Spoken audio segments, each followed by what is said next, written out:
Hey guys, and welcome to another block spotlight. In this spotlight I am going to take a look at Strongboxes from Thermal Expansion 3. Now there are 5 different types of Strongboxes and I've got them set up right here in front of me, but before we get to what they actually do, let's have a look at how they're crafted. So the first one is the regular Strongbox. This can be crafted by placing a chest in the center and surrounding it with 4 tin ingots. So relatively cheap recipe. Then we have the Hardened Strong Box. This can be either crafted by upgrading the regular Strong Box by placing 4 invar ingots around one, or by placing the 4 invar ingots in the corners around the crafting recipe for the regular Strong Box. So that's essentially the same thing as just upgrading one. Alright, then we have the Reinforced Strong Box. This again is an upgrade of the Hardened Strong Box, and you can obtain this by placing 4 blocks of hardened glass or an equivalent material around a Hardened Strong Box. So then you have the Reinforced Strong Box. And then over here we have the Resonant Strong Box. This is obtained by upgrading the Reinforced Strong Box by placing 4 endrium ingots around one. Now the endrium ingots can be obtained by placing 1 piece of pyrotheum dust and 2 pieces of endrium blend in an induction smelter. That will give you 2 of these endrium ingots. The pyrotheum dust is made using some sulfur, some pulverized coal, coal dust, or coal powder, you know, any equivalent coal powder essentially, and some redstone and some blaze powder. Alright, and that gives you 2 pyrotheum dust. Then the endrium blend is made using 3 pieces of tin dust, a piece of shiny metal, or shiny metal anyway, and then some resonant ender, which is obtained by essentially smelting ender pearls in a magma crucible. So it basically liquefies your ender pearls, which turns into resonant ender. All right. So that's essentially how you obtain these. Now there is a 5th one here in my inventory.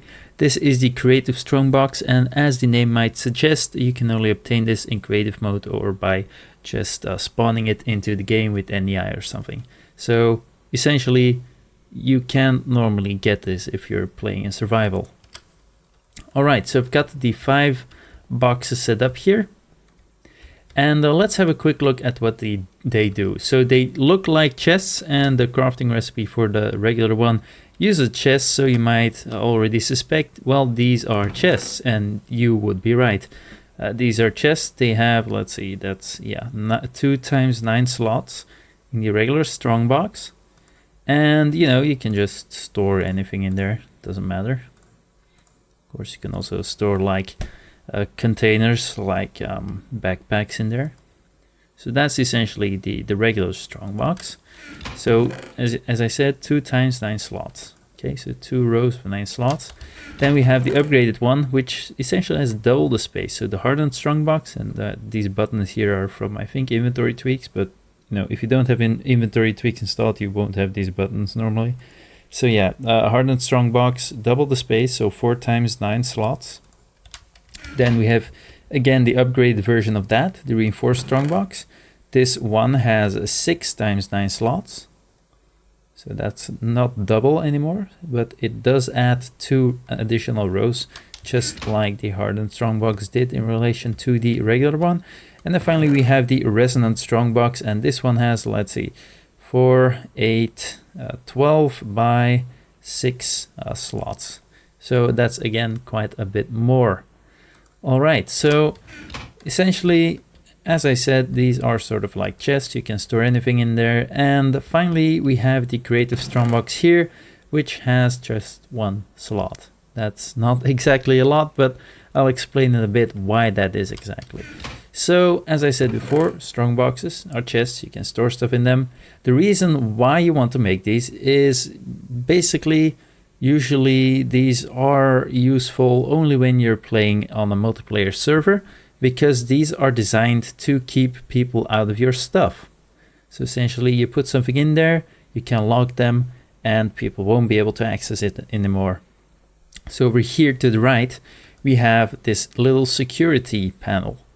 and currently it's set to public access, which means that anyone can basically open it, take items out of it, put items in it. You know, it's a public Strongbox right now, so everyone can get in there. Now over here we have owner only. So I placed it down. That means that it's my Strongbox, so it's linked to my account. And now it's set to owner only, so if another player tries to open it, it won't work. So they won't be able to get in there, see what's in there, get something out, put something in. It just won't work. So I'm the only one who can do that. Now I'm not entirely sure if that also works with like pipes and pumping items out of there and stuff, but you can't just open it like this. All right. Then finally here in the middle we have restricted mode. Now what the restricted mode does is essentially it will allow you to get in there, but not everyone else, but a few people. And these are essentially the people on your friends list.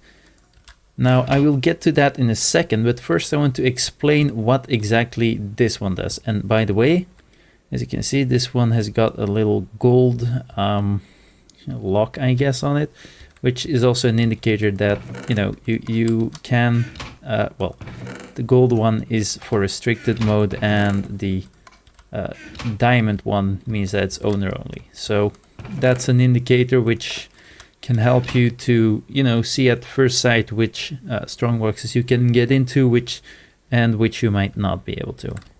All right, so this here, the creative strongbox, as I said, it's got one slot. One slot is not, you know, a lot of storage space. So you might be wondering, well, why is there just one slot? And I have a simple explanation for that.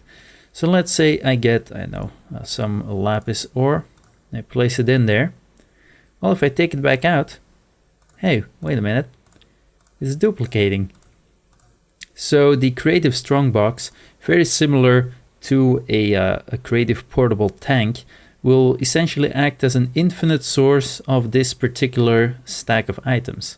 So you can keep getting the same stack over and over again. So that's essentially what the creative strongbox does. It's of course quite convenient to have around if you're able to access creative mode, because you can basically just duplicate any item. So of course you could just spam it in there if you have access to creative mode, but you know, it could be convenient, especially for I think adventure map makers or whatever. But yeah, so that's essentially what the creative strongbox does. Now before I finish this video, I still have to explain exactly what the restricted mode, how that works with those friends. So it's set to restricted, and you might be thinking, well, Minecraft doesn't have a friends system, you can't add people to a friends list. And you will be right, but thermal expansion does. So essentially you can use some commands. For example, you first input a slash and then COFH and then friend add, and then you enter an account name from a friend of yours. For example, I know someone named Harry, and now Harry has successfully been added to your friends list. Now if someone with the account named Harry comes into the server and wants to access your restricted strongbox, he can, because it's set to restricted mode, which means that he's well, he as a friend of yours can get in there, but not anyone else. Only you and your friends can get in there now. So yeah, that's how that works. Of course you can also remove friends. So for example, you type COFH again and then you say friend remove Harry. So Harry's no longer on my friends list, he has been removed. So let's quickly add him again. Now there's one more very useful command here, and that's COFH, let's see, friend GUI. And this gives you a simple graphical user interface to manage your friends. So we've got Harry here, can remove him, can add him. So this is a lot easier maybe if you don't want to constantly be typing into the command line thingy. So this is more graphical. You can also see the entire list of your friends. I do think, I'm not entirely sure, I haven't actually tried this, but it might be possible to list your friends. Nope, only add and remove. Well, then I guess you have to use the GUI. or there might be some command. But anyway, the GUI will nicely list all of your friends if you add more friends. And of course, I need to... yeah, here we are. Of course, mom and dad do not count as a friend. So just something to keep in mind there. But yeah, all right. So I'm going to wrap up this this spotlight here. Hope you guys learned something. If you did, please like and subscribe, and I will see you guys in the next one.